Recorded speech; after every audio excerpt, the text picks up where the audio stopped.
ఈ బీటీ పత్తి వచ్చిన వల్ల మాకు 20 క్వింటాల దాకా అవుతుందండి, దిగుబడి వస్తుంది. దానివల్ల మా అమ్మాయి పెద్దమ్మాయి ఏమన్నా ఎంసీ చదువుతుందండి, చిన్నమ్మాయి మ్యారేజ్ చేశానండి. మరి ఇంట్లో అందరం ఆనందంగా ఉంటున్నాం, గుడ్డది బాగా కట్టుకుంటున్నాం, తినడానికి అది బాగా.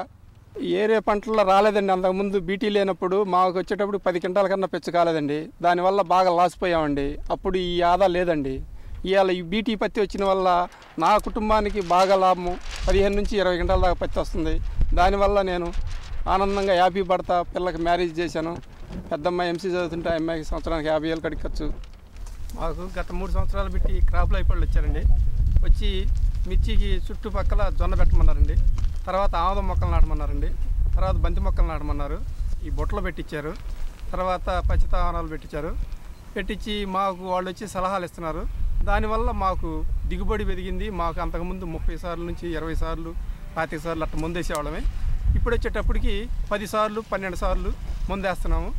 బాగా మాకు దిగుబడి ఉండి మేమంతా కుటుంబ సభ్యులంతా ఆరోగ్యంతో బాగా భోజనం చేయటం కానీ, మ్యారేజ్ చేయటం కానీ, సొక్కాల గుడ్డలు అన్నీ బాగా వేసుకొని అన్నీ బాగుందండి.